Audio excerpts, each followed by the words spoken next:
Hi, everybody. Kathy Lowry Gallowitz here, Vanguard veteran and Monday's Military Moments. I have a very special friend here with me today. As you can see, I'm at a beautiful church, St. Mary's Catholic Church in Delaware.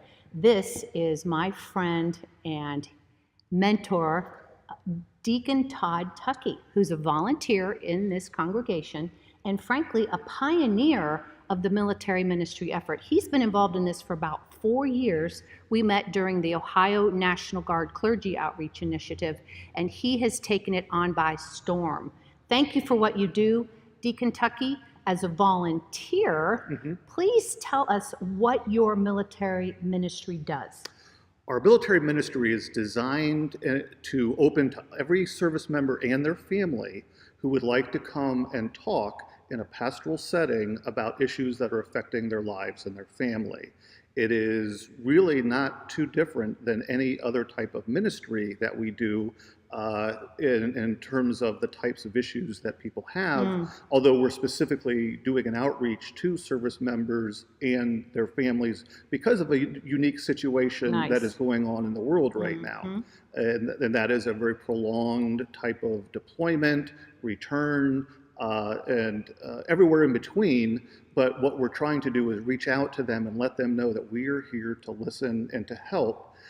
What I do in terms of the military ministry is I will meet with the family, the couple, or whomever, but I also have a number of people, we call them a peer group. They are also veterans from all branches of the service, so that if I ever needed to pair up someone who wanted to speak to an airman or to a Marine, we have someone here that's willing to engage them, again, peer to peer.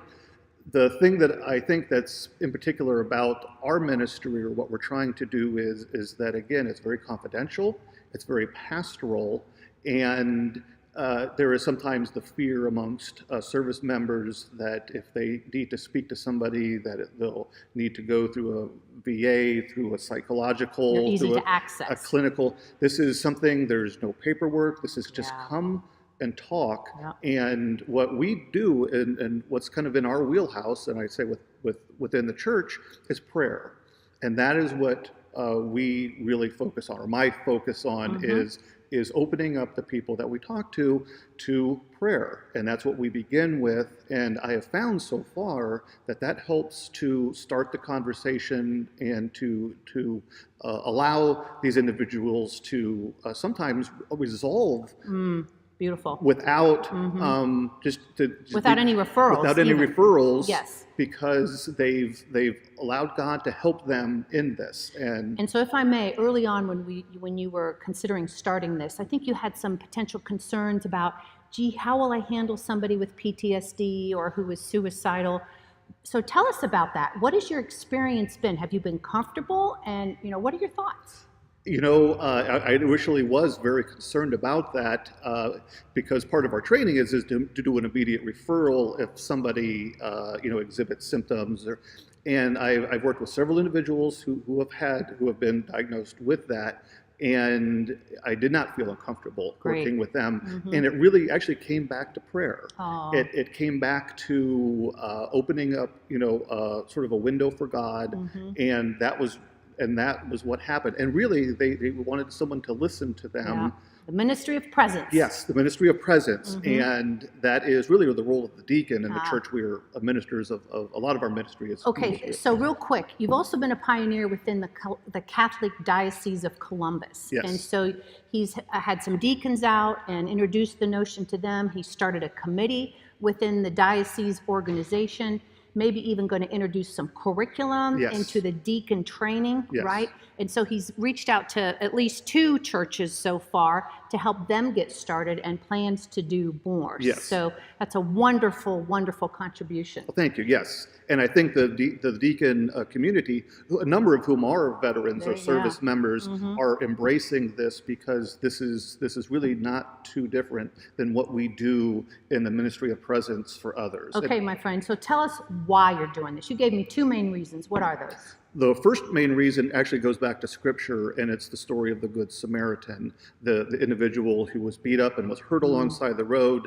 And as it happens, clergy members walk by, other people walked by, and I couldn't stop, and I couldn't myself keep walking by a group that is hurting. Mm-hmm. And what I wanted to do was reach out to them and let them know that somebody is here to listen to them. In a very intentional, deliberate, proactive Absolutely. way to bring them in. Yes, because this community, which is a large community at the moment, but is continuing to grow, they're hurting. Mm-hmm. But they are hurting in the same way that other people hurt. Nice. But what we want to do is reach out to them deliberately and say, we understand you might have some particular needs, and to address those. And connect with them, comfort them, help them heal, not unlike anybody who's hurting. Yes. Right? Yes. So thank you very much for that. And are you willing to be a resource for other people developing military ministries? And if so, how would we connect with you?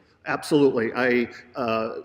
Through the Columbus Diocese, I am doing the outreach and trying to grow it through the diaconate community. If any individual wanted to come and just even talk, my email address is militaryministry@delawarestmary.org. You could also just call St. Mary and ask for Deacon Todd.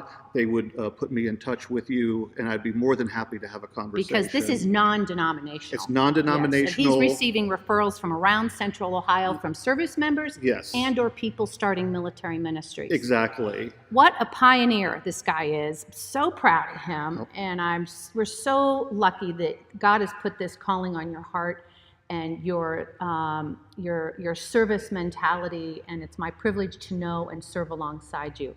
Thank you very much. Thank you, Until next Kathy. time.